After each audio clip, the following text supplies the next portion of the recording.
말씀 듣겠습니다. 언신월드 7번째 시간.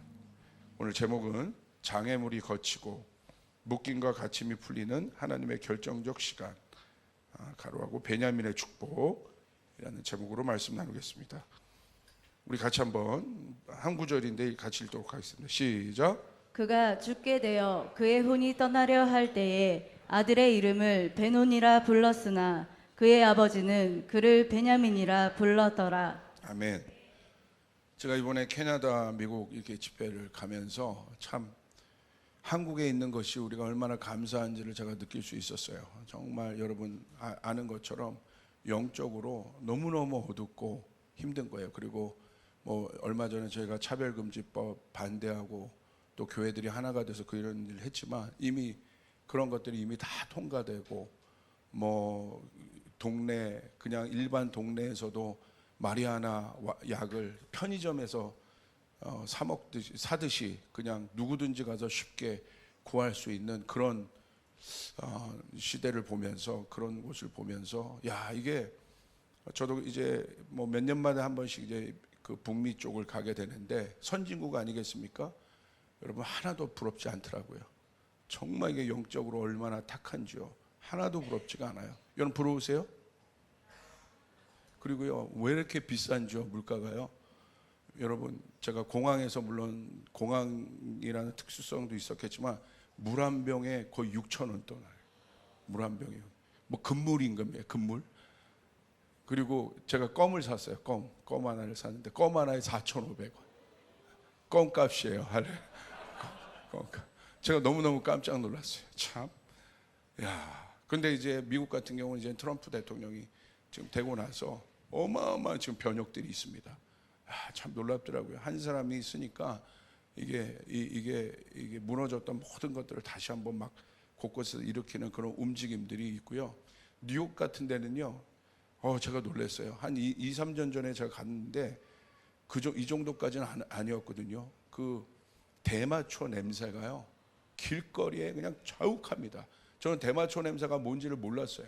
그런데 뭐 약간 소변 냄새 비슷한 그런 냄새가 있어요. 그 찌릿한 냄새가 그냥 뭐 가는 곳마다 그냥 가득해요. 그러니까 야 그곳에서 아이들을 키우는 부모님들은 도대체 어떤 마음을 가지고 키울까 뭐 별 걱정이 다 되더라고요. 그래서 여러분 우리가 정말 깨어서 주님 앞에 이 시대 신앙생활하는 것이 중요한 것 같습니다. 할렐루야. 그런 마음을 더 이렇게 갖고 돌아왔습니다. 자, 오늘 저는 이 고난에 대해서 좀 나누려고 합니다. 고난에 대한. 제가 이 장애물에 대해서 저는 고난을 이 장애물이라고 표현을 했는데 어려운 문제이기 때문에 장애물 하면 어렵다는 거잖아요. 근데 제가 이걸 비행기에서 제가 설교를 준비했는데 금요일 날 우리 강사이신 박용광 목사님께서 이 장애물에 대해서 설교를 하셨더라고요. 그래서 참 우리 하나님 안에서 하나로 이렇게 연결되어 있구나 그런 마음들을 또 제가 설교 준비하면서 가질 수 있었습니다. 장애물은 앞으로 나아가지 못하게 하는 걸림돌과 같습니다. 장애물이 있으면 나아갈 수 없습니다. 그러므로 장애물은 반드시 제거되어야 합니다. 여러분 앞에 장애물이 있습니까? 여러분 선포하십시오. 장애물은 묵상하는 게 아니라 제거시키는 거예요. 반드시 내 인생에 있는 장애물들은 제거되어야 합니다. 세상에서도 성공한 인생은 어떤 인생을 말합니까? 장애물이 없는 인생을 말해요. 그렇죠? 장애물들이 있었는데 성공한 인생들의 어떤 이야기들을 들어보면 그 장애물들을 제거했을 때 저 사람 참 성공했구나 그런 이야기를 들을 수 있습니다. 그래서 사람들은 장애물을 제거하려고 노력합니다. 장애물이 없어야 내 인생의 도로에 막힘이 없기 때문입니다.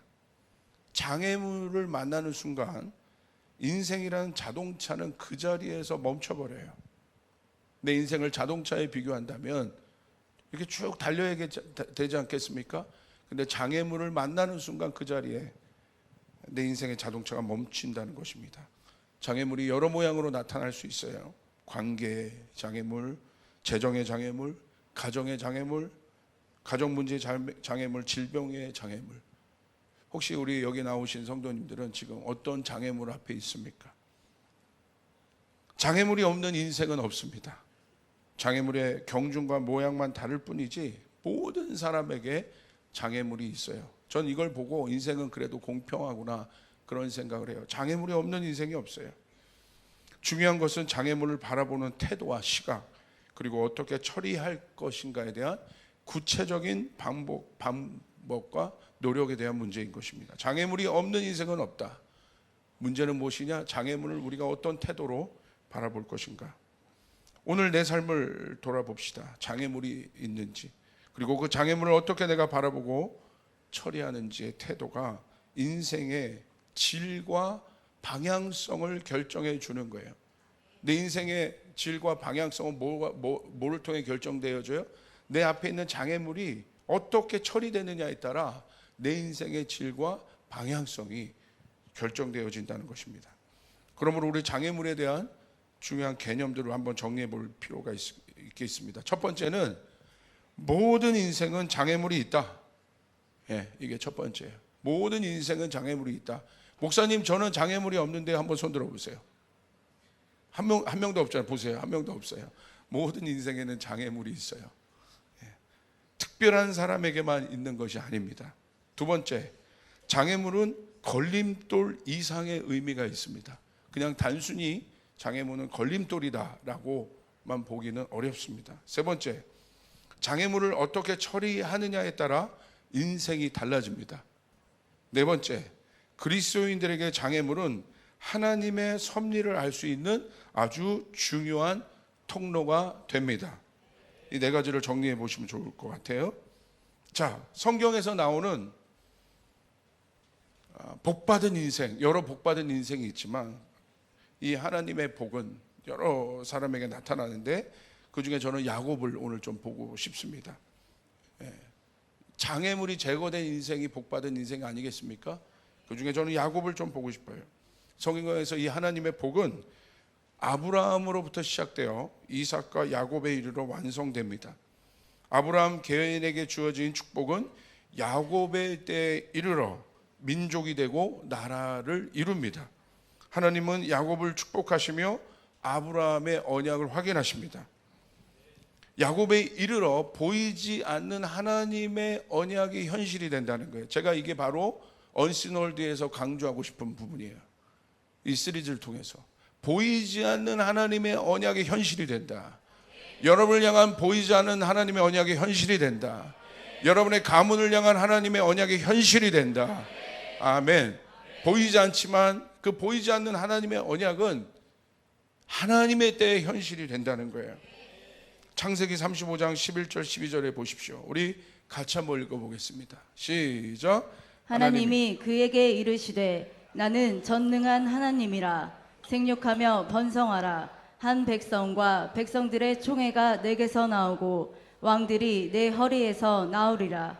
내가 아브라함과 이삭에게 준 땅을 내게 주고 내가 내 후손에게도 그 땅을 주리라 하시고. 자, 보십시오. 야곱에 이르러 아브라함의 복이 현실이 됐다는 거예요. 그러니까 야곱에 의해 현실된 복이 추상적이지 않다는 거예요. 여러분, 하나님의 복은 추상적이지 않아요. 여러분 한번 쫓아해 볼까요? 하나님의 복은 추상적이지 않다. 믿는 자에게 일어납니다. 추상적이지 않습니다. 여러분의 일터를 향한 하나님의 복은 추상적이지 않아요. 여러분의 자녀를 향한 하나님의 복은 추상적이지 않습니다. 우리 교회를 향한 하나님의 복은 추상적이지 않아요. 현실입니다. 언약을 통해 구체화되고 결국 이 땅에 실현됩니다. 이것이 이 설교 시리즈를 통해서 강조하고자 하는 부분이에요. 보이지 않는 하나님의 뜻이 약속을 통해 구체화가 되고 사람을 통해 실현되는 이 사실을 반드시 인식하고 적용해야 돼요. 보이지 않는 하나님의 뜻은 약속을 통하여 구체화가 되고 이 구체화된 약속은 사람을 통하여 이 땅에 실현된다는 거예요. 할렐루야. 그래서 우리는 이 말씀을 적용해야 합니다. 예수님처럼 하늘과 땅을 잇는 매개체가 되어 이 땅에 하나님 나라를 오게 하는 것이에요. 여러분이 예수님 닮았다는 것은 그냥 예수님 닮았다는 것으로 끝나는 것이 아니라 하늘과 땅을 잇는 매개체가 된다는 거예요. 할렐루야. 그것이 중요한 것입니다. 자, 왜 야곱을 저는 이렇게 오늘 좀 더 보기를 원하는가? 야곱의 때에 하나님의 뜻들이, 아브라함에 있던 언약들이 현실됐던 그 점에 착안하지만, 야곱은 사실 보면요, 하나님의 엄청난 축복을 받습니다. 성경은 야곱이 축복의 통로가 되기까지의 인생을 아주 자세히 보여줘요. 성경이 이 야곱의 인생을 얼마나 자세히 보여준지 모르겠습니다. 야곱의 탄생부터 죽는 날까지 야곱만큼 드라마틱한 인생은 없는 것 같습니다. 그런데 여러분 아십니까? 어떻게 야곱이 이런 축복받는 인생이 될 수 있었는가? 야곱의 갈망이에요. 야곱의 갈망은 오직 하나예요. 어떻게 보면요, 야곱이라는 형상은 하나님이 만드신 원초적인 형상과 가장 비슷해요. 그러니까 야곱의 인생이 굉장히 드라마틱하잖아요. 그런데 자세히 보시면요, 하나님이 야곱을 축복할 수밖에 없는 그 원초적인 마음, 변형되지 않은 마음이 야곱에게 있어요. 변형되지 않은 중심이 야곱에게 있어요. 여러분, 이게 놀라운 겁니다. 이게 비밀이에요. 야곱의 갈망은 오직 하나예요. 이렇게까지 하나님의 축복을 갈망한 인생이 있습니까? 여러분은 하나님의 축복을 받기 원하십니까? 그럼 야곱처럼 갈망하시냐고요.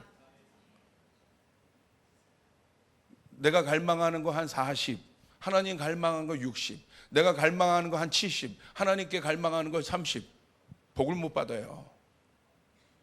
왜 야곱이 하나님의 복을 받았는가? 정말 부러워요. 저는 야곱의 인생을 보면서 어마어마한 일들이 야곱의 때에 현실이 됐잖아요. 왜 그런가? 이유는 하나예요. 100% 하나님을 갈망한 사람이에요. 섞인 마음이 없습니다. 아멘. 하나님의 축복을 받아요. 어찌 단순한 야곱의 갈망이 여러분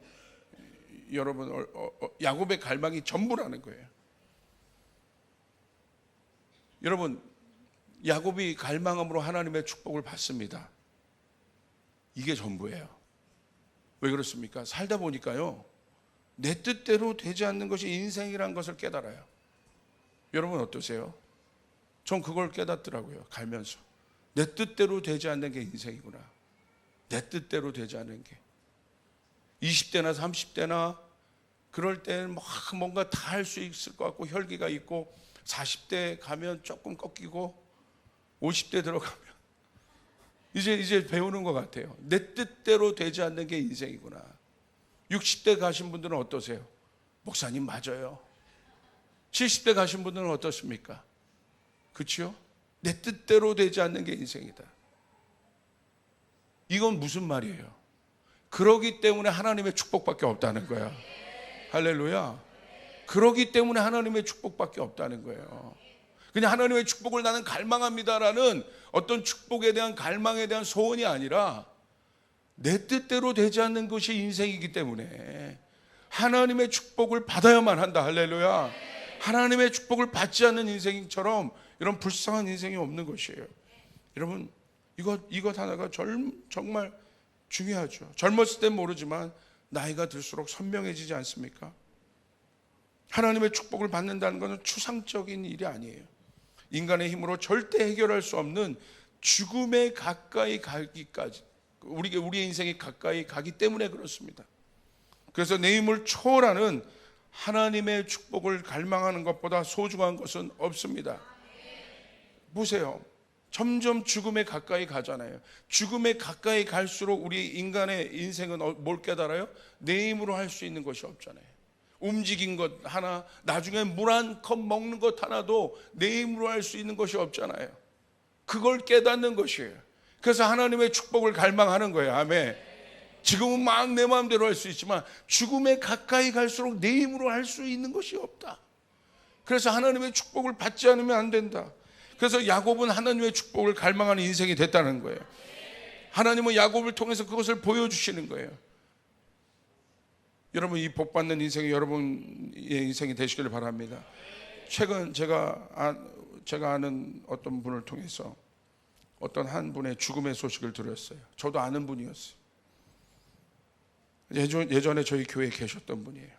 근데 여차여차 이렇게 나가셨어요. 자녀들 또 그 부인도 예수를 믿는 분이지만 남편분은 안 믿었어요. 그런데 호인이었어요. 아주 부자입니다. 소문난 부자예요. 고생도 했고 자가 뭐죠 그게? 자수성가. 할렐루야. 제가 시차가 왔다 갔다 합니다 지금. 자수성가. 정말 자수성가. 정말 이 고양시의 소문난 부자예요. 그래서 성공도 했습니다. 이분은요 정말 제가 만나서 여러 번 이렇게 교제할 기회가 있었는데 예수 안 믿는 것 말고는 이렇게 좋은 사람이 없어요. 이렇게 좋은 사람이 없어요. 정말 그럴 정도로 호인이신데 얼마 전에 이분이 암 말기로 세상을 떠났다는 소식을 들었어요. 충격을 받았어요. 정말 부족함이 없는 그런 삶을 사는 어떤 그런 분이었는데, 야, 인생 허무하구나. 그렇게 예수 믿으라고 했는데, 거절하시더라고요. 저는 교회를 핍박하지도 않고 교회를 좋아해요. 목사님, 저는 목사님도 좋습니다. 이런 분이에요. 근데 나한테는 강요하지 마세요. 괜찮으니까. 그러더니 얼마 전에 암으로 여러분 세상을 떠났다는 소식을 들었어요. 너무너무 충격을 받아요. 그분의 얼굴이 선합니다. 여러분, 하나님의 축복받는 인생이 돼야 돼요. 하나님의 복을 받는 인생이 돼야 돼요. 할렐루야. 자, 야곱은 민족을 이루는 축복을 받아요. 근데 여러분 생각해 보시면요, 어마어마한 축복을 받잖아요.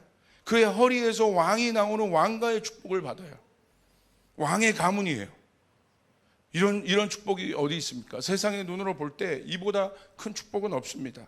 그런데 야곱은 왕의 가문이 되어 세상의 정상에 서는 성공을 한 번도 소원해 본 적이 없다는 거예요. 어떻게 보면 세상에서 볼 때는 가장 최고의 정상 자리에 서게 되는 축복을 받았어요. 그렇죠? 여러분, 왕이 가문, 자기로부터 이제 왕의 가문이 시작되는 거예요. 아까 여러분 말씀에서 보셨잖아요. 민족을 이루어요. 나라를 이루어요. 이거보다 큰 축복은 어디 있겠습니까? 그런데 여러분 놀라운 사실이에요. 야곱은 한 번도 그것을 소원해 본 적이 없다는 거예요. 그래서 제가 야곱의 그 본능적인 마음이 어떻게 보면 하나님이 인간을 지으신 가장 원초적인 마음과 비슷하다고 제가 얘기하는 거예요. 어떻게 야곱은 그 마음 하나가 섞이지 않았을까? 그 욕망적인 마음, 어떤 그런 마음이 세상의 성공, 세상의 관점에서 바라보는 어떤 그런 가치관의 마음들이 하나도 야곱의 마음 안에 들어가 있지 않아요. 너무너무 신기하더라고요. 제가 야곱을 달리 보게 돼 있어요. 정말 하나님을 바라보듯 그러니까 하나님 존재 자체, 그 복 자체를 바라봐요. 이게 너무너무 놀라운 사실이었어요. 그러니까 야곱이 그걸 깨달은 거예요. 그건 바로 뭐냐면 하나님 없는 인생은 여러분 아무것도 아니라는 거예요. 그것을 내가 뭐가 되고 뭘 이루냐가 중요한 것이 아니라 하나님 없는 인생은 아무것도 아니다. 야곱은 그것을 깨달은 것입니다. 그런 야곱이 인생은 아주 어떻게 보면 단순합니다.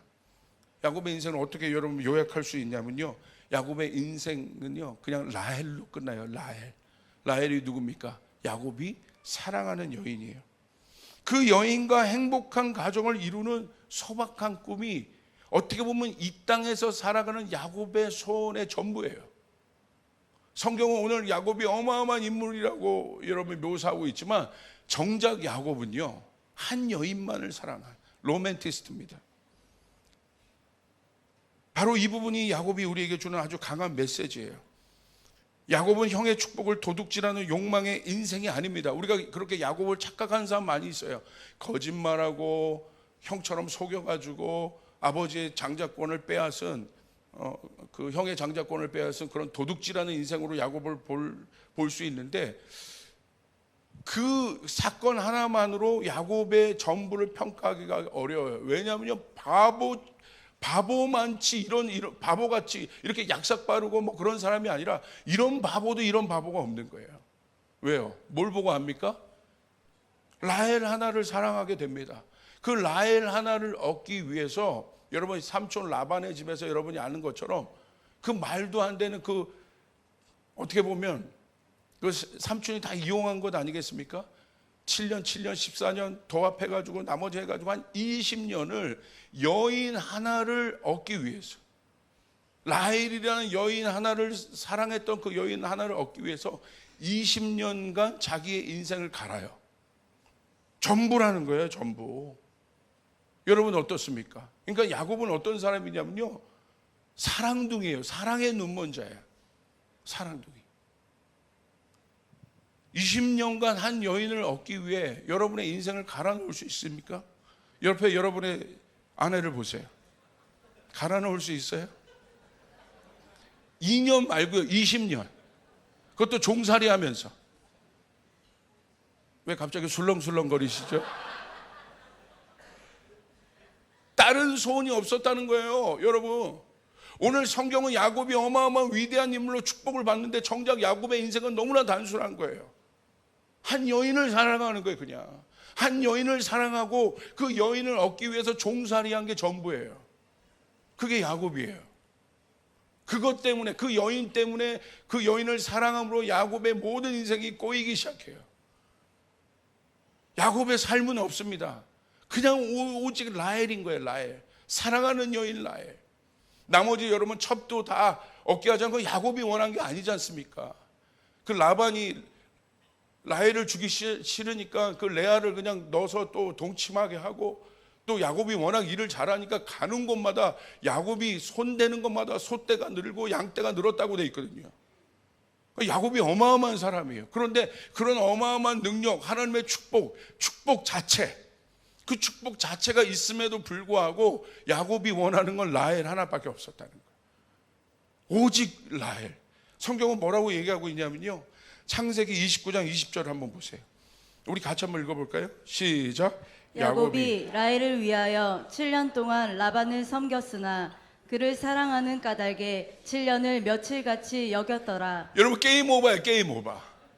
7년 동안 여러분 라헬을 위하여 얻기 위하여 라반을 섬겼으나 그를 사랑하는 까닭에, 여러분 얼마나 고된 여러분 삶이었겠어요. 노동하는 삶인데 그를 사랑하는 까닭에 7년을 며칠같이 여겼더라. 어렵지 않은 겁니다. 여러분 어떠세요? 지금 20년 차 넘어가신 부부 생활 하신 여러분들 며칠 같습니까? 거의 영겁 같습니다. 영겁. 끝나지 않는 영겁 같습니다. 이게 사랑의 힘이에요. 그를 사랑하는 까닭에 7년을 며칠같이 여겼더라. 곤지 사모님은 어때요?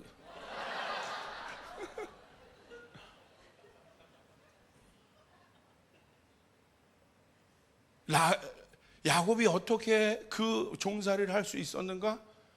우리가 생각할 때 뭐 다른 스토리들은 많지 않습니까? 이용당했다, 뭐 어땠다. 여러분 그게 하나도 야곱에겐 중요한 거죠. 오직 라헬. 위로는 오직 하나님. 단순한 인생이라, 단순해. 사랑하는 여러분, 단순하시길 바라요. 할렐루야. 단순한 사람이 복을 받아요. 복잡하면 안 돼요. 하나님을 사랑하는 건 단순한 거예요. 여러분 지금 야곱이 라헬을 얻으려고 7년간을 그 속에서 어떻게 보면 계산 없이 들어가서 여러분 있었는데, 야곱은 정작 생각도 안 하는 거예요. 지금 라반이 그거 계산하고 그 다음에 획책을 꾸미고 있는 거지. 야곱은 정작 생각지도 않아요. 그래서 어떻게 느껴요? 그 삶의 세월을 며칠같이 느낀 거예요. 내가 지금 저 라헬을 얻지 못했지만 내가 라헬을 바라보는 것만으로도 나는 행복하다. 그런 순수한 마음을 가진 사람이 야곱이라는 거예요. 우리 야곱을 다시 해석해야 돼요. 왜 야곱을 하나님이 축복하셨는지. 하나님은 그 중심 있는 사람을 사랑하세요. 하나님은 그 중심 있는 사람을 사랑하세요. 하나님은 그 중심 있는 사람을 축복하세요. 아멘. 여러분 믿습니까? 하나님은요, 욕망과 야망이 있는 사람을 멀리 하세요.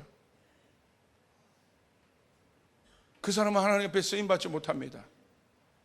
왜냐하면 인간의 욕망과 야망은 죽음과 파괴와 배신과 상처만을 낳기 때문입니다. 하나님 우리의 재능을 보지 않으세요. 하나님 우리의 마음의 동기를 보세요. 하나님 우리의 마음의 중심을 보십니다. 내가 재능이 엄청 많아요. 여러분 어마어마한 탁월한 사람이에요. 똑똑해요. 그런데 그 마음의 중심이 욕망과 야망으로 점철되어 있다면 하나님은 그들을 쓰지 않는다는 거예요. 우리가 좀 부족해도 연약해도 우리의 중심이 여러분 욕망과 야망이 아니라 여러분 선한 하나님을 향한 갈망으로 라헬 하나만 있으면, 내가 저 여인 하나만 사랑해도 내 인생은 행복하다, 그런 순수한 사랑만 우리 가운데 있어도 여러분 놀라운 사실은 뭔지 아십니까? 하나님이 그를 쓰신다는 거예요. 창대하게 쓰신다는 거예요. 여러분 오늘 이 설교가 너무 중요한 설교예요. 잘 들으셔야 돼요. 우리가 하나님 앞에 쓰임 받아야 합니다. 아멘. 우리 교회가 하나님 앞에 쓰임 받아야 합니다. 아멘. 하나님이 이게 야곱이라는 거예요. 하나님이 야곱을 쓰셨다는 거예요. 그 순수한 마음을 가지고 있는. 그렇기 때문에 여러분 야곱의 인생은요, 결국은 장애물이 많았지만 그 장애물은 결국 무엇입니까? 여러분 장애물로 끝나지 않습니다. 하나님의 역사적인 능력이 나타나는 순간이 장애물이 있는 순간이에요. 여러분 야곱의 인생을 보십시오.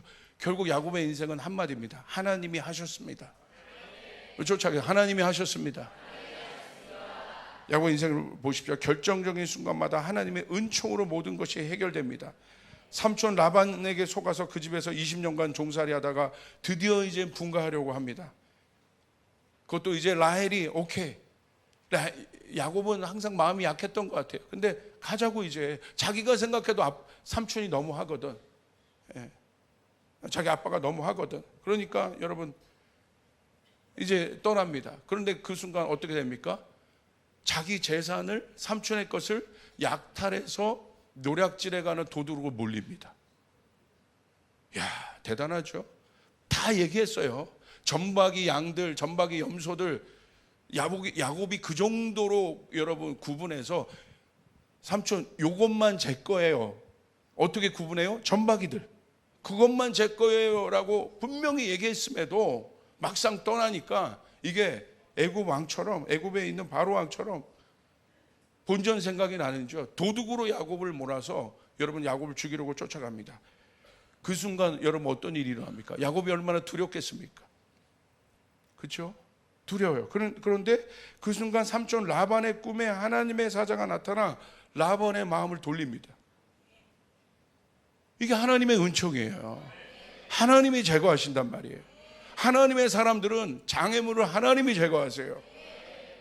형 에서와의 화해 사건도 마찬가지 아니겠습니까?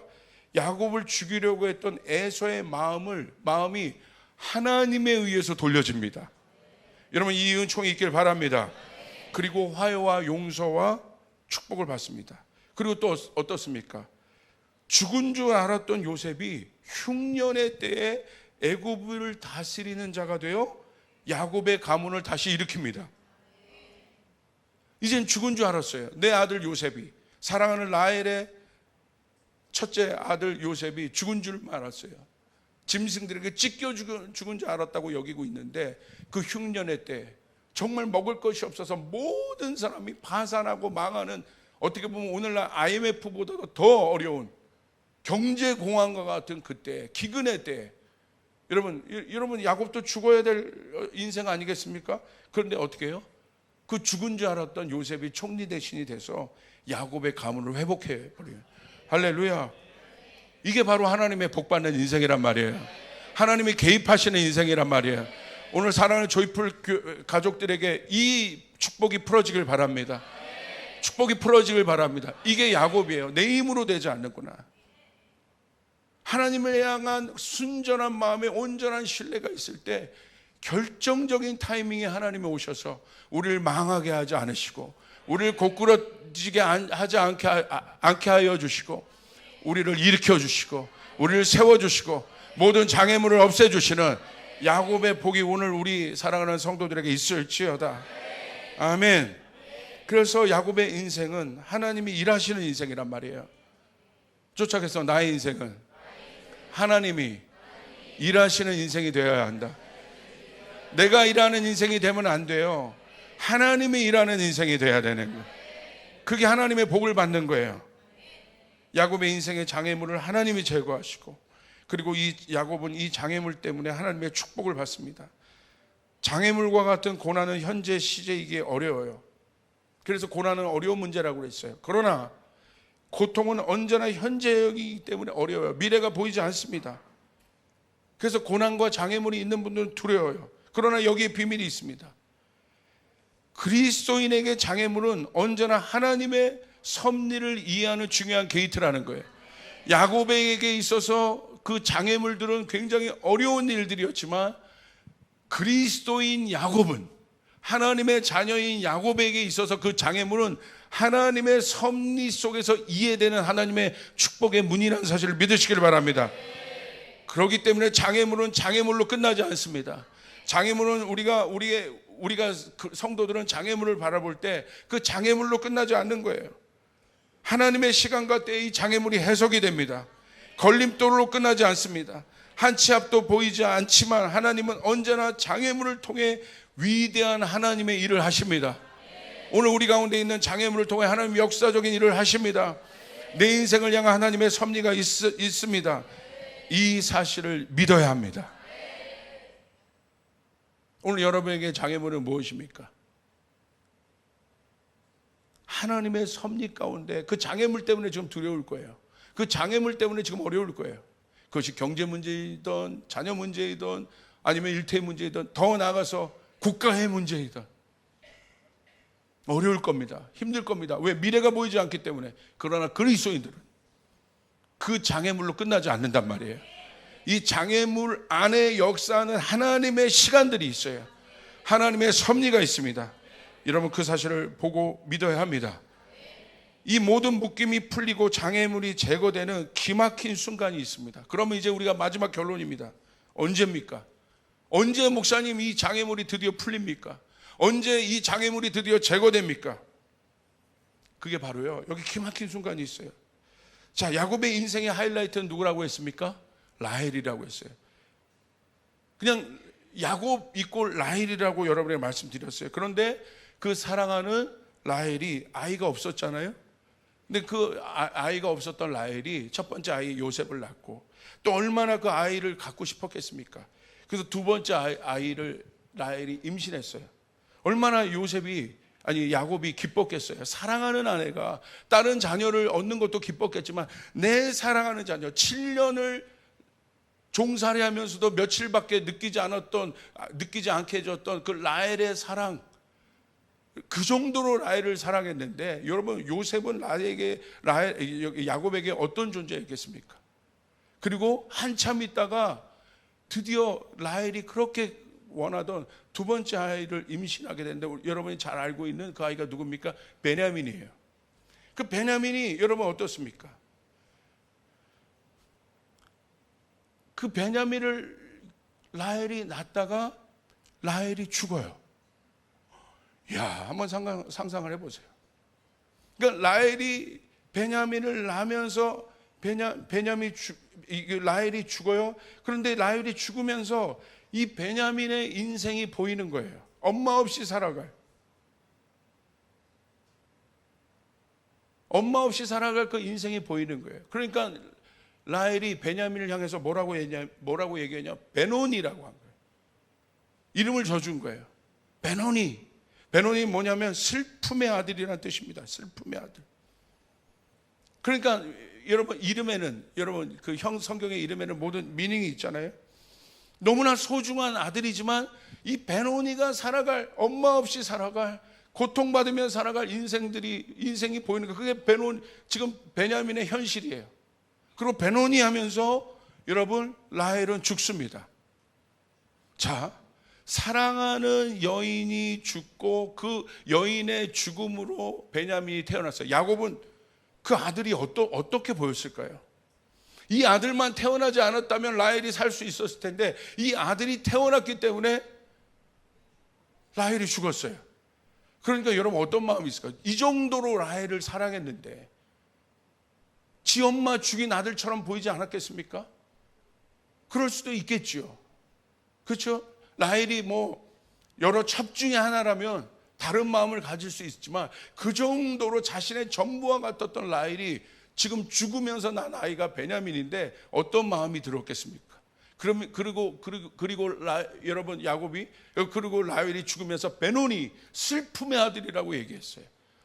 어떻게 보면 이 아이에게 묶여진 인생의 저주와 같은 그런 인생을 지금 그 인생이 선포되어진 거예요. 근데 야곱이요 대단한 사람이에요. 보통 우리는 그렇게 생각할 수 있지만 야곱이 거기서 뭐라고 얘기했냐면요. 창세기 35장 18절을 보십시오. 그가 죽게 되어 그의 혼이 떠나려 할 때에 라헬입니다. 아들의 이름을 베논이라고 불렀으나 그의 아버지는 야곱은 그를 베냐민이라고 불렀더라. 베냐민이라는 무슨 뜻이냐면요. 이름을 그냥 거기서 바꿔버려요. 슬픔의 아들이 아니다 얘는. 라헬도 떠나고 내 마음도 아프고 그리고 라헬이 베논이라고 슬픔의 아들이라고 이름 줬지만 그렇지 않다.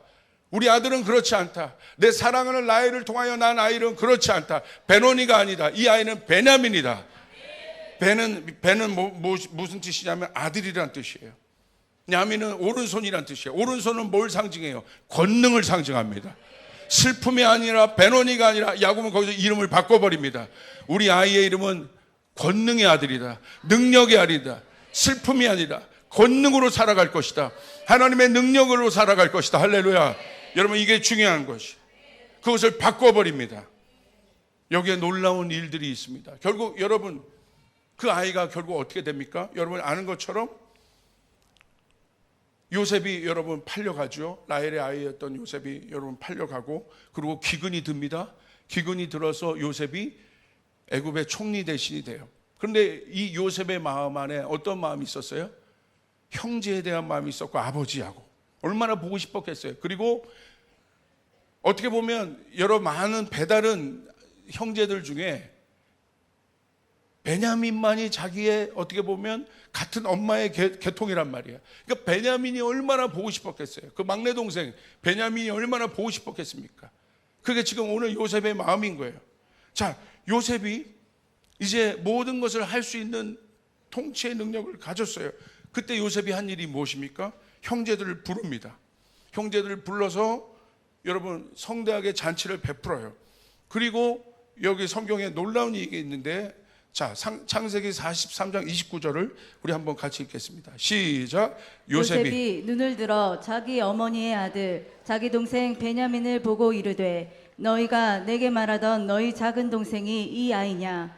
그가 또 이르되 소자여 하나님이 내게 은혜 베푸시기를 원하노라. 창세기 43장 34절 시작. 요셉이 자기 음식을 그들에게 주되 베냐민에게는 다른 사람보다 5배나 주매 그들이 마시며 요셉과 함께 즐거워하였더라.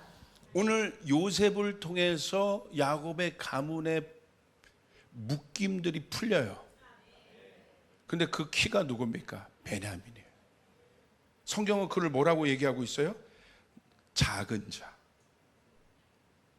그리고 베냐민을 보고 너에게 말하던 너희 작은 동생이 아니냐 또 그가 또 이르되 소자여 하나님이 내게 은혜 베푸시길 원하노라. 여기 여러분 기가 막힌 키가 있습니다. 우리가 생각할 때 베냐민은 아무것도 아닌 거들떠 볼 필요도 없는 작은 것 같지만 오늘 하나님은요, 하나님의 마음은 어디에 있는 줄 아십니까? 작은 자에 있어요. 소자에 가 있어요. 왜 뭐라고 돼 있습니까? 소자여 하나님이 내게 은혜를 베푸시겠다. 누구에게 하나님의 은혜가 옵니까? 소자에게, 작은 자에게. 역설로 말하면 이 욕망이 가득한 시대의 모든 사람, 욕망은 뭐냐면요, 자기가 큰 자가 되려고 하는 거예요. 자기가 위대한 자가 되려고 하는 거예요. 자기가 높이 선 자가 되려고 하는 거예요. 그 사람에게는 하나님의 은혜가 없어요. 잘 들으셔야 돼요. 하나님의 은혜가 누구에게 있어요?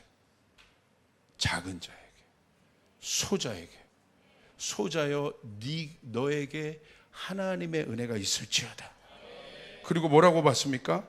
창세기 43장 34절 음식을 주되 그 작은 자 베논이었던 그 사람이 야곱을 통해서 베냐민으로 바뀌잖아요. 그게 야곱의 위대한 점이에요. 가장 작은 자, 쓸모없어 보였던 엄마도 없는 베노니와 같은 그 인생을 야곱의 선포로 바꿔버려요. 어떻게 될지 모르지만 바꿔버립니다. 할렐루야. 용납하지 않아요. 그게 위대한 거예요. 사랑하는 여러분, 하나님 앞에 여러분 쓰임 받고 싶습니까? 여러분 안에 있는 묶임들을 바꿔내야 되는 거야. 아멘. 베노니와 같은 묶임을 바꿔내야 되는 거예요. 용납하면 안 됩니다. 그 순간 바꿔내야 되는 거예요. 여러분의 인생이 베노니처럼 느껴진다 할지라도, 그런 묶여있는 인생이라고 인생처럼 보인다 할지라도, 그런 슬픈 자처럼 보인다 할지라도 여러분 야곱처럼 일어나서 믿음으로 여러분 그것들을 바꾸셔야 하는 것이에요. 예수님이 오셔서 우리의 이름을 바꾸셨습니다. 죄인에서 의인으로 바꾸셨습니다. 창기에서 신부로 바꾸셨습니다. 고아에서 자녀로 바꾸셨습니다. 할렐루야. 이게 중요하단 말이에요. 용납하면 안 됩니다. 바꿔내야 됩니다. 베노니를 베냐민으로 바꿔내야 됩니다. 그렇게 될 때 그 작은 자가 결국은 결정적인 순간에 모든 묶임을 풀어내는 키가 됐단 말이에요. 내가 생각하고 내가 올렸던 것이 이 모든 묶임을 풀어내는 키가 아니라 내 계획으로 만들려고 했던 내 업적과 내 프로젝트가 이 문제를 열어내는 키가 아니라, 오늘 성경은 베냐민이 가장 어려운, 어떻게 보면 야곱의 인생 가운데 가장 어려운 때입니다. 가장 밑바닥에 있을 때 있는, 경제적으로 묶여있고 여러분 자녀의 여러분 앞날도 지금 모르고 있고, 모든 묶임, 모든 장애물, 이 장애물과 모든 묶임을 누가 풀어요? 베냐민이 풀어낸단 말입니다. 할렐루야. 할렐루야. 여기에 주목해야 돼요. 오늘 사랑하는 여러분, 장애물이 있습니까? 묶임이 있습니까? 여기에 주목해야 돼요. 여러분, 우리 안에 있는 마음들을 비워내야 됩니다. 십자가 앞에서 우리는 작아져야 되는 거예요. 십자가 앞에서 우리는 겸손해져야 되는 거예요. 그게 바로 이 모든 문제를 풀어내는 키입니다. 내 힘이 아닙니다. 베노니가 베냐민이 되는 축복이 있어야 되는 것이에요. 여러분 이 사실을 믿으시길 바랍니다. 다른 사람보다 베냐민은 5배나 되는 더 축복을 받았더라. 여기 하나님의 축복이 있습니다.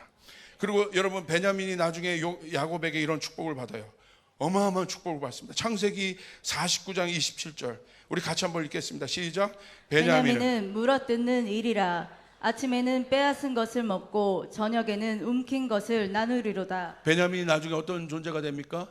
용사를 얘기하는 거예요. 물어뜯는 일이라. 아침에는 빼앗은 것을 먹고 저녁에는 움킨 것을 나누리로다. 용맹한 자가 돼요. 그리고 여러분, 실제적으로 베냐민 지파가 그렇게 쓰임 받습니다. 얼마나 중요합니까? 여러분, 우리 안에 이 야곱의 마음을 가져야 되는 거예요. 우리 앞에 있는 베노니와 같은 모든 것들을, 장애물과 같은 모든 것들을 여러분 우리의 믿음으로 베냐민으로 바꿀 수 있어야 되는 거예요. 할렐루야. 아멘. 결정적인 그 순간에 하나님 그 저주와 같은 장애물을 통해서 하나님 뭘 쓰십니까? 모든 묶임을 풀어내는 그것이 키가 된다. 오늘 내가 겪고 있는 여러분 많은 아픔들, 어려움들이 있어요. 근데 여러분 그 어려움, 베노니와 같은 그 어려움을, 그 상실감, 어떻게 보면 베노니는 야곱에게 있어서 상실감이에요. 베노니를 볼 때마다 라헬이 떠올랐을 거 아니에요. 그런 어떻게 보면 부족하고 연약해 보이고 어려웠던 그 모든 것들을 내팽개치지 말고 믿음으로 우리는 그것을 바꿔내야 되는 거예요. 할렐루야. 용납하면 안 됩니다. 그 자리에서 야곱이 뭐라고 했어요? 베노니를 베냐민으로 바꿔요. 이는 베노니가 슬픔의 아들이 아니라 하나님의 오른손의 아들이다. 할렐루야. 능력의 아들이 된다. 그렇게 될 때 나중에 어떻게 됩니까? 결정적인 타이밍에 하나님은 그 베냐민을 쓰셔서 그 모든 어마어마한 묶임들을 풀어내는 키로 하나님이 만드셨다는 것을 여러분 믿으시길 바랍니다. 제가 뉴욕에 이번에도 갔는데, 저는 뉴욕에 예전에 한 10년 전부터 주님이 그곳에 저는 예언적인 여정을 통해서 가게 하셨어요. 왜냐하면 뉴욕이 전 세계 모든 문명, 돈 다 거기에 모여 있잖아요. 근데 왜 가게 됐냐? 처음에 이 재정의 영역 가운데, 제가 이 재정의 영역 가운데 있는 믿음의 여정이 있습니다. 하나님 그 마음 주신 거예요. 그러니까 결국 우리 인생도 보십시오. 기승전 마지막 문제 돈 문제예요. 자녀도 돈 문제, 교회도 뭐, 하여간 이 돈이요, 하나님만큼 숭배를 받는 대상이에요. 마지막 우리의 모든 싸움은 결국 재정의 싸움이 될 거예요. 그러니까 형제도 결국 들어가 보면 나중에 보면 결국 돈으로 가고요. 하여간 결국 기승전 뒤에 가 보면 다 돈 싸움들 하고 있어요. 그 정도로 이 마지막 때는 돈의 영향력이 강해집니다.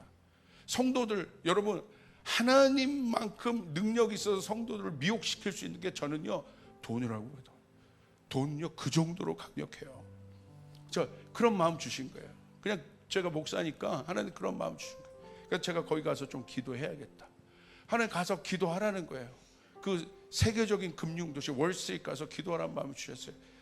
제가 가서 기도하는데 처음에는 다윗과 골리앗 같은 마음으로 이제 거기 들어가서 집회도 할 겸 갔어요. 처음에 뉴욕에 갔는데 여러분 가보신 분은 알겠지만 와, 막 건물이 가보셨어요?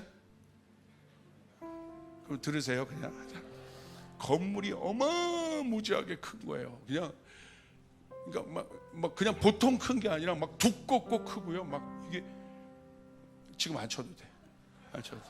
어마어마하게 큰 거, 어마어마하게 큰 거, 어마어마하게 큰 거, 어마어마하게 큰 거. 지금 막 슬프고 그거 아니야. 자, 어마어마하게 큰 거예요. 어마어마하게 큰 거 건물이. 거기 딱 들어갔는데 제가요 완전히 개미 같더라고요.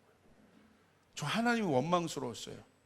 하나님이 너무너무 원망스러웠어요. 왜 원망스러웠냐? 여기 와가지고 하나님 내가 무슨 기도를 해요? 내가 기도한들 뭐 여기 변화가 있겠습니까? 얼마나 초라하든지요. 얼마나 그냥 이게 그냥 압도당하는 거예요. 그래서 제가 하루 뭐 순종하면서 집회도 하고 거기 월스트리트 가서 기도도 하고 하나님의 재정이 돌아가게 도와주십시오. 하나님의 사람에게 돌아가게 도와주십시오. 어두움으로 들어가지 않게 도와주십시오. 그 기도를 막 했는데 너무 초라하고 답답하고 여기서 내가 기도하는 것 자체가 무슨 이상한 사람 같고 그러는 거예요. 이틀이 됐습니다. 이틀이 됐는데 저한테 어떤 교수님이 전화가 오셔서 제가 한국에서 알던 교수님인데 이분이 뉴욕 사는 분이에요. 좀 그쪽에서는 그래도 유명한 교수님이셨는데 저와 이제 상담을 하는 중에 저랑 좀 이렇게 가까워지셨어요. 제가 이제 뉴욕에 왔다는 걸 듣고 그분이 저에게 연락을 하셔서 목사님 저 오늘 갑자기 죄송한데 오후에 한 번만 좀 만나주시면 안 되겠냐고. 그렇기 때문에 제가 뭐 할 것도 없어가지고 그 교수님 만나자고 해서 오후에 만났어요. 만났는데 이분이요 가정에 문제가 있었던 거예요. 가정에 자녀들 뭐 바깥에는 교수고 이렇게 화려했지만 가정 문제 지금 뭐 부부랑도 이혼하기 직전이고 아이들도 아이들 문제 여러 가지 문제를 얘기하는데 와 4시간을 얘기하시더라고. 커피숍에서 제가요 4시간 동안 그분의 얘기를 들어줬어요. 그분의 얘기를 4시간 동안 들어주는데 힘들더라고요. 4시간을 한 얘기 또 하고 한 얘기 또 하고 한 얘기 또 하고 술도 아닌데 한 얘기를 그렇게 커피를 마시면서 한 얘기를 그렇게. 근데 4시간을 그분의 아픔을 쭉 이렇게 듣고 제가 집으로 돌아와서 기도를 하는데 갑자기 주님의 음성이 들린 거예요. 제 안에 성령의 감동이. 어떤 감동이 들리냐면 지훈아 잘했다. 나는 네가 기쁘다. 그러시는 거예요. 무슨 말이에요 주님? 제 안에 성령의 감동으로 주님과 대화를 하는 거죠. 무슨 말이에요 주님? 뭐가 기쁘세요? 그 어마어마한 뉴욕 한복판에 모든 사람이 욕망을 향해서 다 뛰어가고 저마다 자기가 최고가 되려고 노력하여 모든 사람이 분주하게 아침부터 저녁까지 쉴 새 없이 그렇게 살아가고 있는데 거기에 아픈 자, 연약한 자, 소외된 자들이 있다. 근데 네가 가서 그들의 이야기를 들어주었어. 내 마음이 너무 기뻐. 내 마음이 너무 이 욕망의 도시에서 아무도 이 작은 자의 소리를 들으려고 하지 않는데 너는 그 소리를 들어주었어. 내가 너무 기쁘다. 내가 너를 사랑한다. 항상 재정에 대한 응답은 없고 항상 하나님의 응답은 내가 너를 사랑한다. 내가 너와 함께한다. 그런 거잖아요. 그러면서 제가 눈물이 막 흐르는 거예요. 아, 하나님의 마음이 여기 있었구나. 내가 잊지 말아야 될 것들이 있구나. 그러면서 하나님이 저에게 어떤 마음을 주셨냐면 내가 너에게 이제 재정의 영역 가운데 권위를 줄 것이다. 그리고 나서 제가 지금 말할 수 없지만 하나님이요 이 비즈니스 영역에 많은 문들을 여셨어요. 그때 저는 깨달았어요. 여러분, 우리가 이 마지막 때 이 야곱의 축복을 받아야, 이 베냐민의 축복을 받아야 되는 건 뭐냐? 마지막 때를, 이 욕망의 때, 모든 것이 높아지는 이때 우리가 이 모든 것들, 그것들로 인하여 있는 모든 묶임들을 풀 수 있는 키는 어떻게 보면 가장 연약하고 소외된 자들에게 우리가 나갈 때, 할렐루야, 거기 하나님의 역사가 있는 줄 믿습니다. 거기에 재정의 돌파가 있는 줄 믿습니다. 거기 하나님의 능력이 나타날 줄 믿습니다. 우리 모두 베냐민의 축복을 받아야 합니다. 그러면 사랑하는 여러분 안에 있는 베노니를 받아들이세요. 여러분 안에 있는 허망함, 어려움, 그 다음에 여러분 안에 있는 그 공허함, 어떻게 보면 그와 같은 베나니를 여러분이 받아들이십시오. 그런 장애물, 어려운 것들을 받아들이십시오. 그리고 거기서 끝나는 것이 아니라 이것이 내 인생이지만, 이것이 내 장애물이지만 내가 나사렛 예수의 이름으로 명하노니 이 베노니가 베냐민이 될 것이다. 할렐루야, 할렐루야. 그리고 베노니를 원망하지 마십시오. 그리고 야곱처럼 베냐민을 선포하십시오. 그러면 가장 여러분 어려울 때, 하나님의 절대절명의 도움이 있어야 될 때, 내 힘으로 할 수 없고, 그것이 건강 문제든 여러분의 가족 문제든 여러분의 일터의 문제든 어떤 것이든 나의 어떤 것으로 감당하기 어려운 그 문제, 그때 그 묶임의 때, 그것이 나라이건 교회이건 국가이건, 여러분 우리가 그곳으로 나갈 때 여러분 그곳에 하나님의 은총이 있게 될 것이고, 그때 그 베냐민이 그 모든 것을 풀어내는 키가 될 것입니다. 할렐루야. 어떻게 보면 우리는 벤이 아들이란 뜻이잖아요. 우리가 하나님의 아들들이에요. 하나님의 자녀들이에요. 우리는 여기서 가장 미약하고 부족하지만 하나님은 여러분을 통해서 십자가 앞에서 내 모든 것을 내려놓고 날마다 내가 죽고 예수가 높아지기를 결정하는 여러분을 통해서, 여러분의 장애물을 통해서 하나님은 기적을 베푸실 것이에요. 나라를 바꾸실 것이에요. 기근의 문제를 해결하실 것이에요. 여러분의 일터의 문을 열게 되실 것이에요. 믿으시면 아멘 하시길 바랍니다. 아멘. 주님께 영광의 박수 올려드리겠습니다.